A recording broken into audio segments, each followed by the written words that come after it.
ನೋಡ್ ದೋಸ್ತ, ಈ ಭೂಮಾಪಕರು ಲ್ಯಾಂಡ್ ಸರ್ವೆ ಹುದ್ದೆಗಳಿಗೆ ನೀವು ಏನು ಮಾಡಿರಿ, ಈಗಾಗಲೇ ಅರ್ಜಿ ಹಾಕಿರಿ. ಬರೀ ಅರ್ಜಿ ಹಾಕೊಂಡು ಕೂತ್ರೆ ನಿಮ್ಗೆ ನೌಕರಿ ಸಿಗಲ್ಲ. ಅರ್ಜಿಗೆ ತಕ್ಕಂತೆ ನೀವು ಏನು ಮಾಡ್ಬೇಕಾಗ್ತದ, ಓದಬೇಕಾಗ್ತದ, ಪ್ರಾಕ್ಟೀಸ್ ಮಾಡ್ಬೇಕಾಗ್ತದ, ರಿವಿಷನ್ ಮಾಡ್ಬೇಕಾಗ್ತದ. ಬರೀ ಅರ್ಜಿ ಹಾಕೊಂಡು ಕೂತ್ರೆ ಯಾವತ್ತೂ ನೌಕರಿ ಸಿಗಲ್ಲ. ಯಾಕಂದ್ರೆ ಆಲ್ರೆಡಿ ಶ್ರಮ ಪಡೋರು ಭಾಳ ಜನ ಅದಾರ, ಓದ್ಕೊಂಡು ಕೂತವ್ರು ಭಾಳ ಜನ ಅದಾರ. ಅವ್ರಿಗೆ ಆಗಲ್ಲಾಗ್ಯದ, ನಿಮ್ಗೇನಾಗ್ತದೋ ಬರೀ ಅರ್ಜಿ ಹಾಕೊಂಡು ಬಂದು ಮನ್ಯಾಗ ಕೂತ್ರೆ? ಹೌದಿಲ್ಲ? ಅವ್ರು ಈ ಹಗಲ ರಾತ್ರಿ ಅನ್ನೋದು ಓದಿ ಅವ್ರ ಜಾಬಿನ ಸಲಿಂದ ಎಷ್ಟು ಶ್ರಮ ಪಡ್ಲತ್ತಾರ. ಅಂಥವ್ರಿಗೆ ಒಳಗೊಂದೊಂದು ಸಲ ಸಿಗಲ್ಲಾಗ್ಯದ, ಇನ್ನು ನಿಮ್ಗೆ ಸಿಗ್ತದ? ಅರ್ಥ ಮಾಡ್ಕೋರಿ.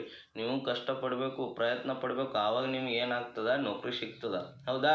ಸೊ ಈ ಭೂಮಾಪಕರ ಹುದ್ದೆಗಳ ಬಗ್ಗೆ ನೀವು ಯಾವ ಥರ ಓದಬೇಕು, ಯಾವ ಥರ ಸಿದ್ಧತೆ ಇರಬೇಕು, ಹೀಗೆ ಇರಬೇಕಂತೇಳಿ ನಾನು ನಿಮಗೆ ಹೇಳ್ತೀನಿ. ಯಾವ ಥರ ಸಿಲೆಬಸ್ ಇರ್ತದೆ, ಎಷ್ಟು ಪೋಸ್ಟ್ ಇರ್ತಾವ, ಸೊ ಏನು ಮಾಡ್ತೀನಿ ನಿಮ್ಗೆ ಎಲ್ಲ ಹೇಳ್ಕೊಡ್ತೀನಿ. ಸೊ ಹಾಗಾಗಿ ನೀವು ಏನು ಮಾಡಬೇಕಪ್ಪ ಅಂದರೆ ಈ ವಿಡಿಯೋನ ಕೊನೆವರೆಗೂ ನೋಡಬೇಕು.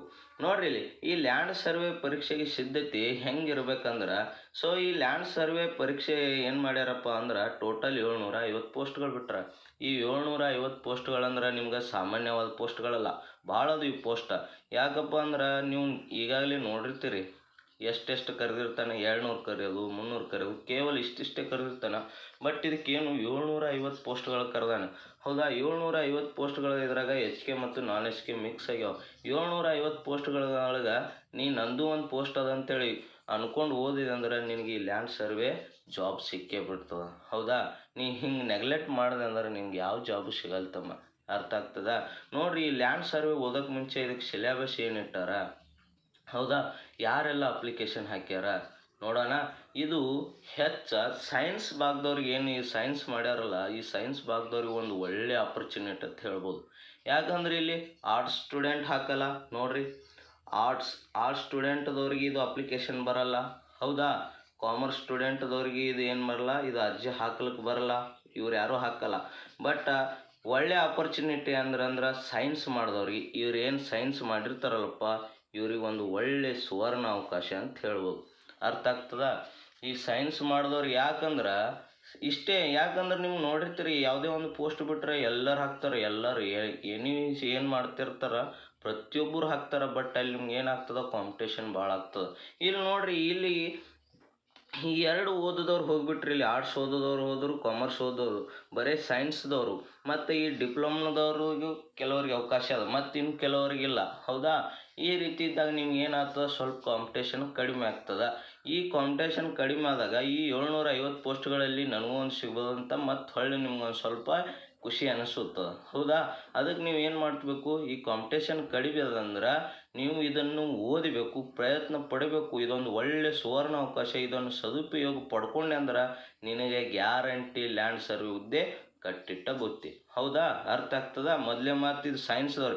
ಮತ್ತು ಇದ್ರಾಗೆ ಸೈನ್ಸ್ದವ್ರು ನೋಡ್ರಿ, ಇದ್ರಾಗೆ ಸೈನ್ಸ್ದವ್ರಿಗೆ ಎಲ್ಲರಿಗೆ ಅಪ್ಲಿಕೇಶನ್ ಹಾಕ್ಲಿಕ್ಕೆ ಬರಲ್ಲ.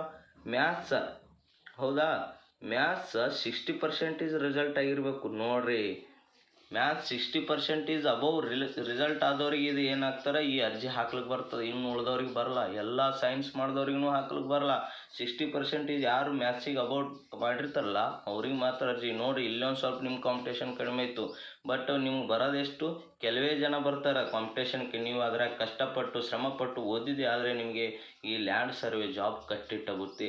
ಅದಕ್ಕೆ ನಾನು ಇವತ್ತು ನಿನಗೆ ಈ ಸಿಲೆಬಸ್ ತಿಳಿಸ್ಕೊಡ್ತೀನಿ. ಈ ಸಿಲೆಬಸ್ ಪ್ರಕಾರ ನೀವು ಓದಿದೆ ಅಂತ ಅನ್ಕೋ, ನಿನಗೆ ಲ್ಯಾಂಡ್ ಸರ್ವೆ ಕಟ್ಟಿಟ್ಟ ಬುತ್ತಿ. ನಿಂಗೆ ಸಿಲೆಬಸ್ಸೇ ಗೊತ್ತಿರಲಿಲ್ಲ ಅಂದ್ರೆ ನೀವು ಓದಿ ಏನು ಮಾಡವ? ಹೌದಿಲ್ಲ? ಸಿಲೆಬಸ್ ಪ್ರಕಾರ ನೀವು ಓದಿ ಅಂದ್ರೆ ನಿನಗೂ ಅಲ್ಲಿ ಕ್ವಶನ್ ಬರ್ತದೆ. ನಿನಗೂ ಏನಾಗ್ತದಪ್ಪ ಅಂದ್ರೆ ಆನ್ಸರ್ನ ಟಿಕ್ ಮಾಡೋಕೆ ಈಸಿ ಆಗ್ತದೆ. ಒಂದು ನೌಕರಿ ಸಿಗೋಕೆ ಒಳ್ಳೆ ಅವಕಾಶ ಸಿಗ್ತದೆ. ಇದೊಂದು ಸುವರ್ಣ ಅವಕಾಶ ಅಂತ ನಾನು ನಿಮಗೆ ಮೊದಲೇ ಹೇಳಿ. ಹೌದಾ? ಲ್ಯಾಂಡ್ ಸರ್ವೆಗೆ ನೋಡಿ ಸಿಲೆಬಸ್ ಏನಿಟ್ಟನಪ್ಪ ಅಂದ್ರೆ 2 ಪೇಪರ್ ಇರ್ತಾವೆ. ನಿಮ್ಗೆ ನೆನಪಿರಲಿ, 2 ಪೇಪರ್ ಇರ್ತಾವೆ. ಅದ್ರಾಗ ಮೊದಲನೇ ಪೇಪರ್ ಯಾವುದಪ್ಪ ಅಂದ್ರೆ ಈ ಜನರಲ್ ಪೇಪರ್ ಬರ್ತದೆ. ನಿಮ್ಮ ಜನರಲ್ ಪೇಪರ್ದಾಗ ಗೊತ್ತದ, ಸಾಮಾನ್ಯ ಜ್ಞಾನ ಇರ್ತದೆ, ಪರಿಸರ ಬಗ್ಗೆ ಇರ್ತದೆ, ಭೂಗೋಳ ಬಗ್ಗೆ ಇರ್ತದೆ, ಇತಿಹಾಸ ಬಗ್ಗೆ ಇರ್ತದೆ. ಹೌದಾ? ಕೆಲವೊಂದು ಸಲ ಅಲ್ಲಿ ಏನಾಗಿರ್ತವೆ, ಒಳಗೆ ಮ್ಯಾಥ್ಸ್ನು ಬರ್ತದೆ. ಸಿಂಪಲ್ ಮ್ಯಾಥ್ಸ ಇಂಥ ನೋಡಿ, ಕರೆಂಟ್ ಅಫೇರ್ಸ್ ಬರ್ತದೆ, ಡೈಲಿ ನಡೆದಿರ್ತಕ್ಕಂಥ ಅಪ್ಡೇಟ್ ಬರ್ತದೆ. ಸೊ ಈ ಕವಿಗಳು ಬರ್ತಾರೆ, ಕನ್ನಡ ಬರ್ತದೆ, ಎಲ್ಲ ಮಿಕ್ಸ್ ಆಗಿ ಏನಾಗಿರ್ತದಪ್ಪ ಅಂದ್ರೆ ಜನರಲ್ 1ನೇ ಪೇಪರ್. ಇದು ನೀವು ಆಲ್ಮೋಸ್ಟ್ ಎಲ್ಲ ಪರೀಕ್ಷೆಗೂ ಈ ರೀತಿ ಸಿದ್ಧತೆ ಮಾಡ್ಕೊಂಡಿರ್ತೀರಿ. 1ನೇ ಪೇಪರ್ ಬಗ್ಗೆ ಅಷ್ಟೇ ನಿಮಗಿದಿಲ್ಲ. ಯಾಕಂದ್ರೆ ಎಲ್ಲರೂ ಆಲ್ಮೋಸ್ಟ್ ಇದು ಏನು ಮಾಡ್ಲತ್ತಿರ್ತೀರಪ್ಪ ಅಂದ್ರೆ ಓದಕತ್ತಿರ್ತೀರಿ ಹೌದಾ.